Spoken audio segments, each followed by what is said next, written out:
Though for the sake of sounding cooler than a janitor with student debt, let's call me Theo. Been married to my wife, Nora, for 8 years now.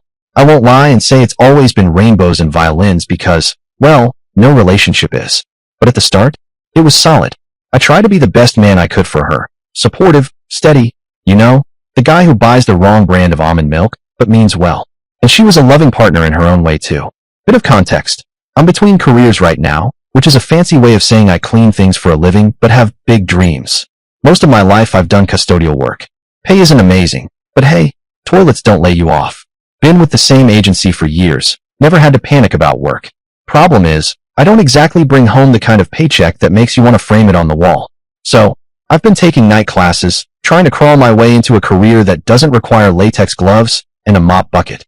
Now, Nora, she's the ambitious one. High-powered businesswoman in finance. Picture the type who could fire you, buy your company, and then sell it back just for sport. When we first got married, she was still hustling for internships, eating ramen with me, and counting change from the couch cushions. Then, boom, she got her MBA, shot up the corporate ladder like a firework, and now she's basically Gordon Gekko in heels. Expensive suits, jewelry that probably costs more than my car, and speaking of cars, yeah, hers is nicer too. And you know what? At first, I was thrilled for her. I never thought her making more money would mess with our relationship. And it didn't. For a while. I'm not a slacker, by the way. I work full-time and juggle night classes. In fact, she was the one who pushed me to take classes in the first place. She'd say things like, Theo, you're smart. You can do more than just scrub gum off the bleachers. Which, thanks babe, nothing makes a man feel more heroic than being reminded of his gum-scraping legacy. But a few months ago, something shifted. She started showing me this side of herself I'd never seen before. Let's call it boardroom Nora. For example, there was this one day. I'd been playing some video games to unwind before I had to head out to class.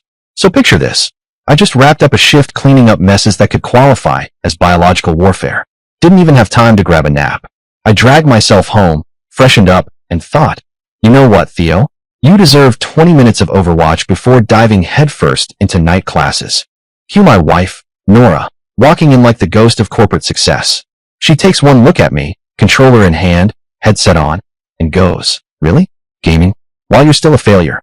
I swear, my character in-game didn't even get shot before my actual soul took critical damage. That one stung. Totally unlike her, too. I was sitting there blinking at the screen thinking, did she just patch in my mom's dialogue pack? I tried to keep it civil. Look, I just got off a shift, okay? I'm doing my best here. Just needed to unwind before heading out to class. But nope. She doubled down. Lazy bum. Well, that flipped my switch and I responded, cold witch. And there we were. Two adults in a marriage that was once built on love and respect, reduced to a live-action episode of Jerry Springer. We went back and forth, neither of us looking good. And trust me, sarcasm loses its sting after the third round. It stuck with me, though, because I literally had to cut the fight short, toss on my backpack, and run off to class like some sitcom husband whose life is spiraling. Came back a few hours later, bracing myself for round 2, but she was acting like it never even happened. Just scrolling on her phone like she hadn't called me a bum to my face. No apology. No hey, maybe I overreacted. Nada. I was sore about it for a while, but eventually, I let it slide. I figured, she's under a lot of stress at work. She bosses people around all day. Maybe she forgot to switch off CEO mode. I didn't want to be the guy who just takes disrespect lying down, but I also didn't want to go nuclear over what might have been a one-off. Then about a month ago, it became crystal clear. This wasn't work stress. This was something else entirely. Her personality towards me just flipped. Like she woke up one morning and downloaded the Belittle Husband 2.0 expansion pack. Suddenly, everything was a fight. What I wore, how I spent my free time, even the way I said thank you to a waiter once. Apparently, I said it too cheerfully. And then came the little dagger comments, sneaky ones, wrapped in this fake, innocent packaging. Like, if I asked her about her day, she'd tilt her head, smile sweetly, and say, oh, well, Greg was telling me about how he just closed a big deal. He's such a real man. You know, someone who actually provides for his family. Let me remind you, because apparently, my wife needed reminding on a weekly basis. I'm not a bum. I bust my butt at work, I cover my share at home, and I'm literally in night classes trying to level up my life. Just because I don't make Gordon Gekko money doesn't mean I'm lying around in sweatpants eating Cheetos all day. But every time she dropped one of those real man comments, it was like an alarm bell went off. Boom, argument time. We'd go at it for hours. Honestly, if we charged pay-per-view for our fights, I might have actually made enough to impress her. And here's the weirdest part. I started to suspect she liked it. Like, genuinely enjoyed fighting. She'd throw her passive-aggressive grenade. I'd blow up. She'd yell back. We'd scream ourselves hoarse. And then the next day, she's humming in the kitchen like she hadn't just verbally drop-kicked me into the abyss. It reminded me of those people who think peaceful relationships are boring. You know the type. Rom-com enthusiasts who believe true love means throwing plates and then making out on the broken shards. It was starting to feel like she was one of those. And me? I'm standing there thinking, lady, I just wanted to eat spaghetti in peace, not reenact World War III.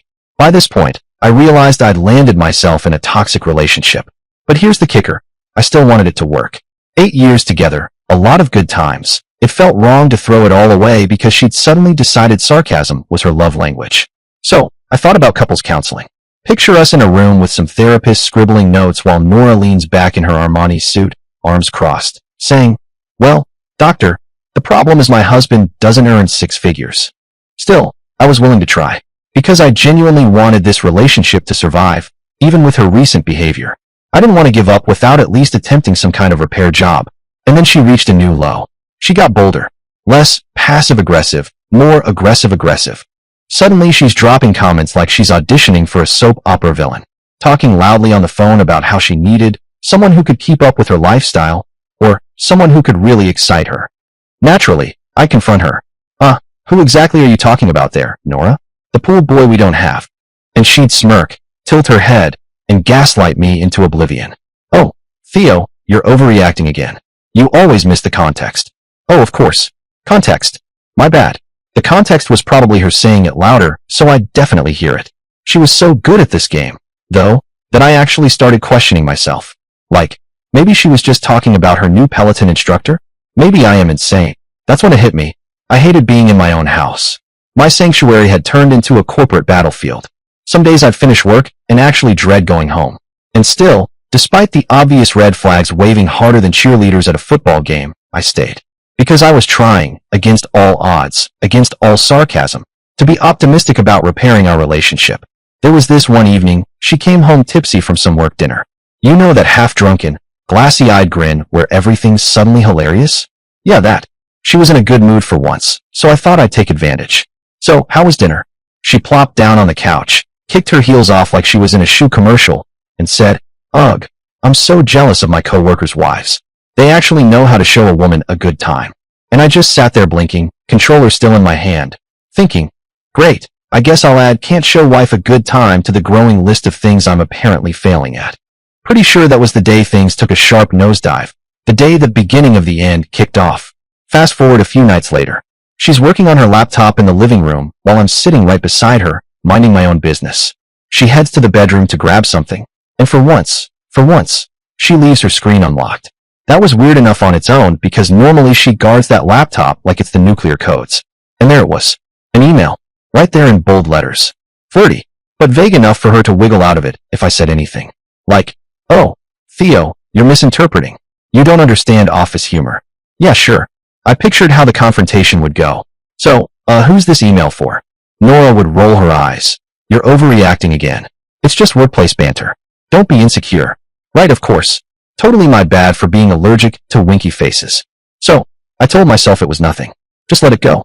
When she came back into the room, I pretended I hadn't seen a thing. We went on with the evening like I hadn't just gotten sucker punched in the gut. I tried to forget about it. Seriously, I did, but then it happened again. Another email. Same guy. Tyrone. Yes, his name is Tyrone. Of course it is. Because if my marriage is going to implode, it's going to implode with someone named Tyrone. This one, oh, it was a doozy. She's telling him how she's so bored all the time at home. And he replies, at least work is always exciting. And then, boom, she fires back a winky face. Two thoughts hit me right then. Either she was cheating, or she had one of those work-husband situations, which, newsflash, isn't much better. She was leaving this stuff out on purpose. Like, breadcrumbing me with her digital affair. And I know it sounds crazy, but come on. Miss Confidentiality is sacred, suddenly leaving flirty emails open on the family couch? That's not a slip. That's theater. This time, though, I got smart. Pulled out my phone, snapped a picture of the screen. No confrontation, no gaslighting round 3. Nope. My plan was to play it cool, keep my head down, and wait. If she kept doing it, I'd gather all the receipts until I was absolutely 100% sure of what was going on. 3 weeks later, and there's no doubt in my mind, she wants me to see these messages. At this point, she's leaving her laptop open like it's a department store display model.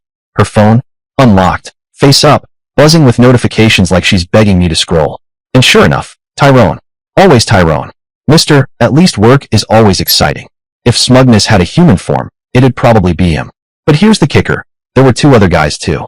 She tried the same routine on them. Flirty comments, little winky emojis, batting digital eyelashes. And bless those men, they shut it down immediately, like HR was standing right over their shoulders. That was a small relief. I mean, yes, my wife is out here auditioning for a most desperate attention seeker of the year, but at least not every man on earth is buying tickets to the show. Didn't change the fact, though, she was actively shopping for attention, tossing lines in the water just to see who'd bite. And Tyrone? Oh, he bit. Hard. They were trading flirty emails like teenagers with unlimited texting plans. I'd scroll through screenshots later, jaw tightening, thinking, of course it's Tyrone. Why couldn't she pick someone boring, like Gerald in accounting, who collects stamps and talks about the weather? The reason I'm even sharing all this is because it finally clicked a few days ago. All those snide comments. All the digs about me not being a real man. Leaving these digital breadcrumbs lying around like Hansel and Gretel's trail of infidelity. This wasn't just about cheating, or maybe not even about cheating at all. This was her game. Some twisted, sadistic hobby. I swear, she was doing it just to get a rise out of me. Like, what's this, Nora? Another winky face to Tyrone. Nora said with mock innocent. Oh, Theo, you're overreacting again. You don't understand the context. And boom, Gaslight City. Every single time. So, I stopped giving her the fireworks show. I told myself, if this is a game, then I'm not playing. She wasn't going to get the satisfaction of me losing it. Instead, I went stealth mode. Collected evidence. Screenshots of every flirty message, every winky face, every time Tyrone liked her little office anecdotes. I was building a case, airtight enough to make Judge Judy proud. When I finally confronted her, I wanted zero chance of being gaslit into apologizing for daring to have eyeballs. And the way she went about it was infuriating. If I was studying at my desk, she'd sashay over, lean on the chair, chat for a minute, and then oh so casually drop her phone right on my notes. Messages wide open. If I was gaming, she'd plop down on the couch next to me, toss her phone on the coffee table, screen glowing like a neon sign. Look, Theo, look. Tyrone thinks I'm funny. And the whole time, oh, the smirk. That smug little smirk on her face like we were both in on what she was doing. It's like, since I couldn't be the rich husband she always fantasized about, she decided, fine, I'll turn him into my personal chew toy. Real classy. So whenever she wasn't around, I'd grab her phone like I was auditioning for CSI, Suburban Marriage Division. Screenshots, photos, timestamps, the whole 9 yards. I know.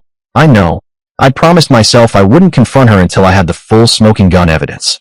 Build the airtight case. Wait for the perfect courtroom moment. But the stress was eating me alive. Anxiety gnawing at my brain, sleep gone, grades slipping. And coming home from work? Forget it. I dreaded stepping through the front door like it was a haunted house. Then came the nuclear bomb. A message from Tyrone. Good ol' Mr. Exciting. It read, last night was amazing. Miss you. And my stomach just dropped. Because guess where she was the night before? Oh right, working late. Yeah, apparently she was working on Tyrone. I tried to stay calm. I really did. Took the screenshot, filed it neatly in my wife is trash folder, but the calm lasted all of 10 seconds. My headspace wasn't built for this. The dam broke. Next thing I know, I'm storming into the living room like a man possessed, waving her phone like it's Exhibit A at a murder trial. Did you sleep with Tyrone? And her reaction? Not shame, not denial, not even a fake tear. Nope, she laughed. Actually laughed in my face. And what if I did? That's when my jaw hit the floor, and I realized I'd apparently married the Joker. But she wasn't done. Oh no, she doubled down. Do you even have the balls to leave me? You won't. You can't. You need me. And right then, whatever faint glimmer of hope I'd been clinging to, of counseling, of repairing this wreck, snuffed out like a candle in a hurricane. She didn't see me as her husband anymore. Nope. In her eyes, I was just some pathetic little worm who couldn't fight back. Now, was it true that I'd been taking it on the chin for weeks? Sure. But only because I was gathering evidence, not because I was rolling over. I wanted to shout that at her. Instead, I just stood there, slack-jawed, and she continued. She said I was lucky to marry up, that I was a failure who needed her to support me while I was playing my games and taking my little classes. Oh, fantastic. My life's work summarized in the tone you'd use to describe a 5-year-old finger painting with mud. I couldn't find the words to say, because honestly, what do you say to that? Gee, honey, thanks for the TED Talk on how useless I am. As usual, I knew what she said was complete garbage. I didn't rely on her. We both contributed to the household. But hearing it still cut me deep, like a rusty butter knife through an already bruised ego. You can't imagine what it feels like to hear those words from someone you thought actually loved you. I mean, I came up from a poor upbringing, scraped myself together, and while I wasn't lucky enough to bag some MBA from a shiny Ivy League palace, I was doing my best with what I had. Sure, my classes weren't champagne and caviar glamorous, but they were mine. I even stopped talking to her about them, because every time I did, she found a way to kill the vibe. Picture me excitedly talking about passing a hard exam, only for her to ask if they handed out gold stars and juice boxes too. I felt so alone in that moment, and she just kept going, like she'd memorized a monologue and didn't want to waste the rehearsal. She said I was boring and weak and that the most fun she'd had recently was watching me squirm while she rubbed her affair. Yes, she actually capitalized that word with her tone, in my face. Yes, I'm banging Tyrone from work, she practically announced, like she'd just won a sweepstakes. And he makes me feel more alive than you ever have. Oh, congratulations. Should I send you to a fruit basket? Maybe balloons? Congrats on your new side piece. Sorry your husband didn't give you enough adrenaline rushes while folding laundry. Here's the thing though. There's something oddly freeing about finally knowing where you stand with someone. When I thought she loved me, every little thing she did chipped away at me. But now that I knew she hadn't loved me in a long while, her words lost their edge.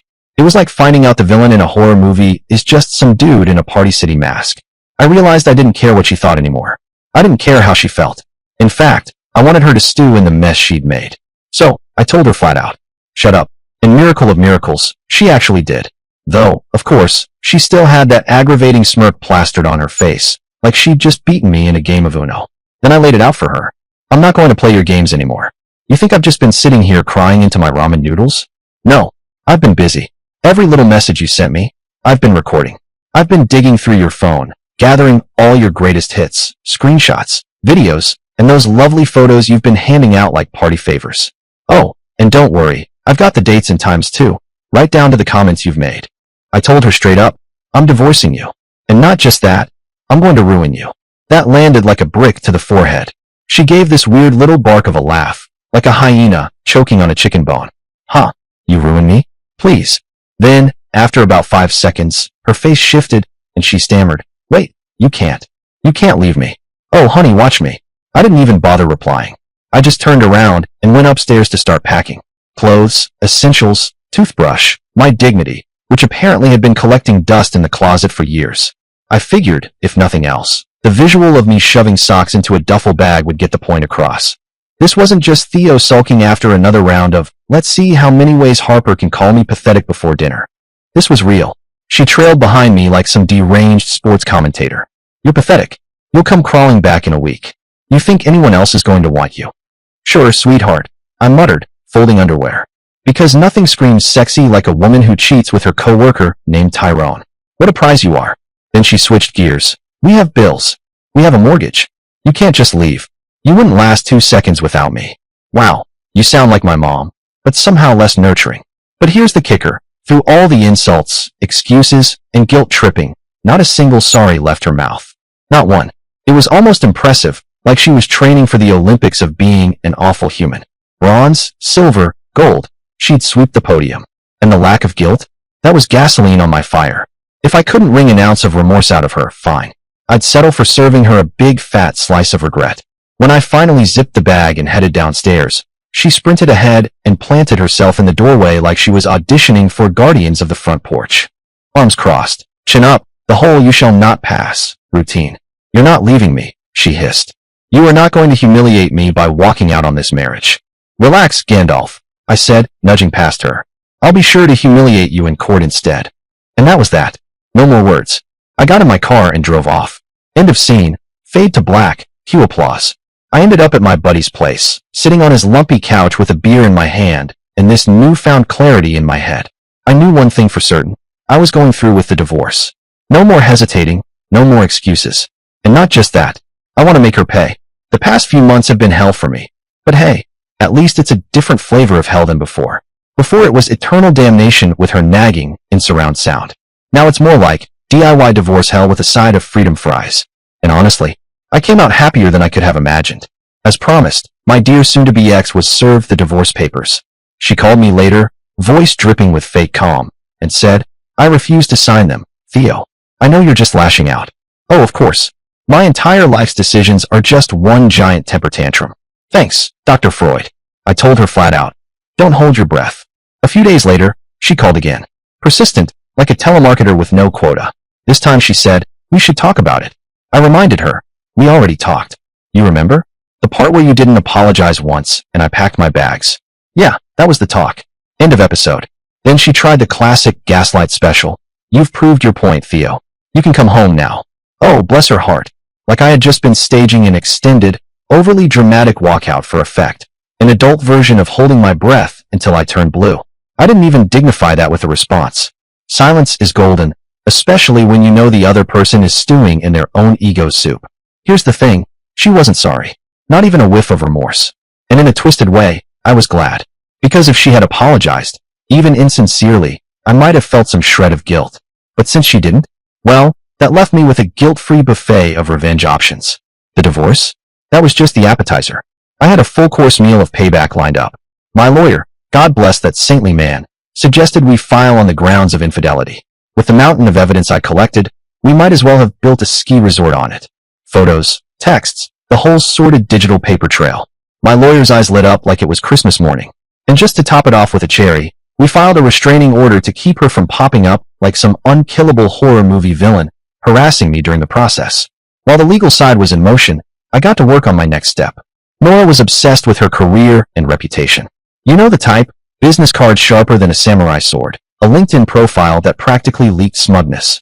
She was a power player in her company and guarded her name cleaner than her kitchen counters, which, by the way, were spotless because God forbid a crumb ruin her image. So, naturally, I decided to weaponize her little shrine to professionalism. I spent a whole night compiling all of my evidence into an email. The messages with Tyrone and her two other colleagues were the centerpiece, of course. A real Nora's greatest hits collection. But I wasn't about to stop there. No, I made sure to include the part where she had left her work laptop unsecured. Rookie mistake for someone who pretends to be smarter than the rest of the world. I even sprinkled in a few emails and documents that looked very sensitive. You know, like garnishing the steak with just the right herb. Then I hit send. One glorious group email to all her coworkers. And before you ask, Theo, how did you get all their emails? Easy. I copied them down the same time I grabbed her other sensitive information. Turns out, snooping pays off better than her annual bonuses. At the time, I thought it was just her colleagues. But nope. Later I found out some clients were on the list too. Looking back, maybe I should have known that, but honestly, wouldn't have changed a damn thing. If anything, it worked better in my favor because now the company couldn't just sweep their star employee under the rug. And the fallout? Oh boy, I didn't have to wait long. I figured she'd call me, but nope. About 3 hours after I hit send, Nora showed up in person, banging on my door like a repo man with ADHD. She was screaming hysterically, her voice cracking like a dying smoke alarm. "You ruined my life, Tichio." Through the door, I calmly said, "You're violating the restraining order, Nora. Keep this up and I'll call the police." Did she stop? Of course not. She doubled down, kept shrieking and demanding that I open the door. If my lawyer had been around, he would have told me to stay quiet, keep the door locked, and dial 911. But my lawyer wasn't there, and honestly, I wanted to gloat. So, I cracked the door open with my best smug grin, and my phone held up to record. When I held the phone up, I made sure it was right in her line of sight, like one of those reality TV confession cams. If she was going to act unhinged, she might as well do it on record. "I've already reported this restraining order violation to the police," I said, nice and slow, enunciating like I was narrating a documentary on dumbest exes caught on tape. She didn't even blink at the phone. She just screamed, "Do you know what you've done to me? I can't come back from this." Oh, the drama. You'd think I had cast her in a Shakespeare tragedy instead of just hitting send on Gmail. The sight of her was glorious. My always perfectly groomed, power blazer-wearing wife looked like she'd just wrestled a raccoon in a rainstorm and lost. Her hair was sticking up at angles I didn't even know were possible without electricity. Her mascara was smeared down her face like she'd done a bad Joker cosplay. Red, puffy eyes. Blotchy foundation. Honestly, she looked like a witch they cut from the budget version of Hocus Pocus. And the best part? She was still in her work clothes. Blouse wrinkled, heels mismatched, one sleeve half rolled. Translation, fired. Or, at the very least, suspended so hard her badge probably melted. I just stood there, watching her unravel, and I felt nothing. No guilt, no sympathy. Just the sweet, caramel-smooth satisfaction of knowing I was the one who'd brought down the perfect woman. The same woman who had laughed in my face when I confronted her about cheating. Now she was on my doorstep, begging for scraps of dignity.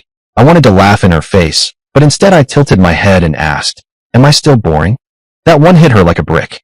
She didn't even answer, just lunged at me like a feral cat. She got her claws into my face and neck, and let me tell you, she went full gremlin, scratching, grabbing, and I swear on my life, I think she actually tried to bite me. My ex-wife, ladies and gentlemen, reduced to trying to eat my nose like it was her last meal. I dropped my phone in the chaos, using one hand to keep her gnashing teeth away from my jugular.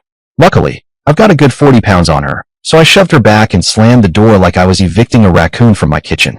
She didn't do much damage, just some scratches, more embarrassing for her than me, but I was already thinking ahead. Evidence.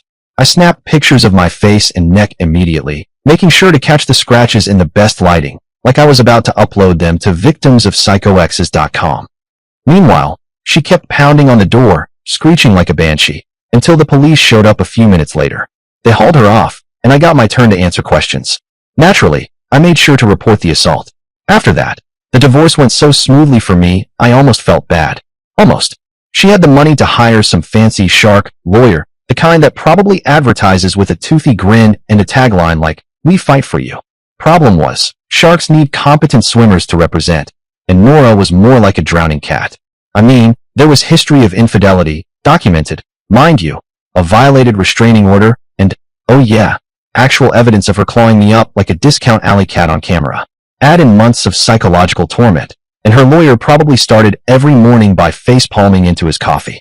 She tried to get alimony from me, because of course she did. Her whole shtick was, I deserved better. Except this time, my lawyer shredded that nonsense to bits. He stood up in court, smooth as butter, and said, "Your Honor, my client earns less money than Mrs. Perfect over here. Yet she wants him to pay her?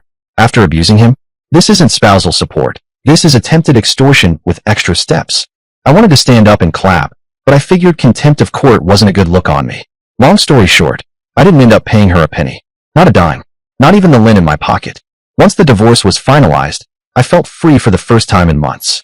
Free from her criticism, her mind games, and that toxic energy that had been slowly killing off my will to live. Therapy is still ongoing. I mean, you don't just bounce back overnight after living with a psychological sniper, but at least now I can look in the mirror without hearing her voice narrating all my flaws. Nora, on the other hand, oh boy, karma showed up with popcorn and a front row seat. She managed to nuke her own career in record time. I found out she'd been tossed out of her company for being reckless with confidential information, translation, blabbing secrets like a gossiping teenager, and for having multiple inappropriate relationships at work. Shocking, I know. Who could have guessed she was an HR nightmare wrapped in high heels? A mutual friend told me she tried to start fresh in another city. The problem is, reputations travel faster than Uber Eats these days. Employers dig into candidates' histories like archaeologists, and guess what they found in hers? Oh, just an arrest record and enough red flags to decorate a communist parade. So, she applied for several junior-level positions. You know, starting back at the bottom rung. Except, plot twist, there's been essentially no luck anywhere.